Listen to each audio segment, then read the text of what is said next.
2 years not even a single word. அவங்க பேரண்ட்ஸ்கிட்ட கூட அவங்க கண்ணை பார்த்து பேசினது கிடையாது. But after this procedure everything changed.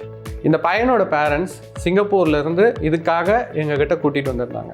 அவங்க சொன்ன விஷயம் எல்லாமே என்னென்னா, இவன் வந்து எங்ககிட்ட பேச மாட்டேங்கிறான், அப்படியே பேசினாலும் கண்ணை பார்த்து பேச மாட்டேங்கிறான், ஸ்கூலில் நல்லா படிக்கிறான் ஆனால் இவனுக்கு ஃப்ரெண்ட்ஸ் யாருமே கிடையாது, நாங்கள் ஏதாவது ஸ்போர்ட்ஸ் ஆக்டிவிட்டியில் ஜாயின் பண்ணாலும் போய் விளையாட மாட்டேங்கிறான், எந்த ஒரு அகாடமிக் ஈவெண்ட்ஸ்லையுமே வந்து அவன் பார்ட்டிசிபேட் பண்ண மாட்டேங்கிறான், என்னன்னு கேட்டால் எல்லாரும் அவனை கிண்டல் பண்ணுறாங்க அப்படிங்கிற மட்டும்தான் என்கிட்ட சொல்கிறான் அப்படின்னு அவங்க பேரண்ட்ஸ் சொன்னாங்க. ஸோ நாங்கள் அவனை வந்து கொஷின் பண்ணாலும் என்ன கேள்வி கேட்டாலும் எங்ககிட்ட ஒரு வார்த்தை கூட அவன் பேசுனதே கிடையாது. எதுவாக இருந்தாலும் அவங்க அப்பா அம்மாட்ட மட்டும்தான் வந்து கண்ணை மட்டும் திரும்பி பார்ப்பான். அவனை எக்ஸாமின் பண்ணி பார்க்கும்போது அவனுக்கு வந்து கிரேட் 3 கைனோகோமாஸ்டியா இருந்தது. கைனோகோமாஸ்டியா அப்படிங்கிறது வந்துட்டு ஒரு மென்னுக்கு ஃபீமேல் மாதிரி பிரெஸ்ட் டெவலப்மெண்ட் ஆகிறது தான் வந்து கைனோகோமாஸ்டியா.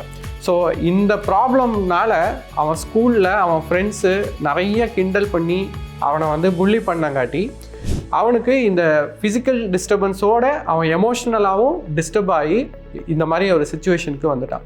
ஸோ நாங்கள் என்ன பண்ணோம், we did surgery.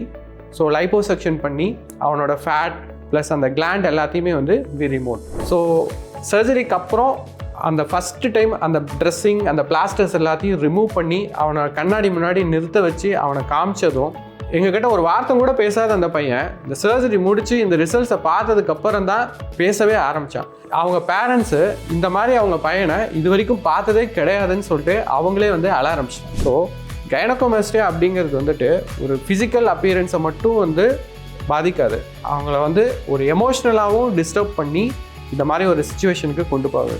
கைனோகோமாஸ்டியா சர்ஜரிக்கு age restriction அப்படிங்கிறது கிடையாது. இந்த கண்டிஷன் ஒரு அடலசன்ட் ஏஜ் குரூப்பில் தான் ஸ்டார்ட் ஆகும். அவனுக்கு அந்த கண்டிஷன் 1 இயர்க்கு மேலேயும் இருந்துக்கிட்டே இருந்ததுன்னா தட் cannot be reversible. அதுக்கான சொல்யூஷன் வந்துட்டு சர்ஜரி மட்டும்தான். உங்களுக்கு ஃபர்தராக ஏதாவது டீட்டெயில்ஸ் வேணும் அப்படின்னா ஜஸ்ட் கான்டாக்ட் அஸ்.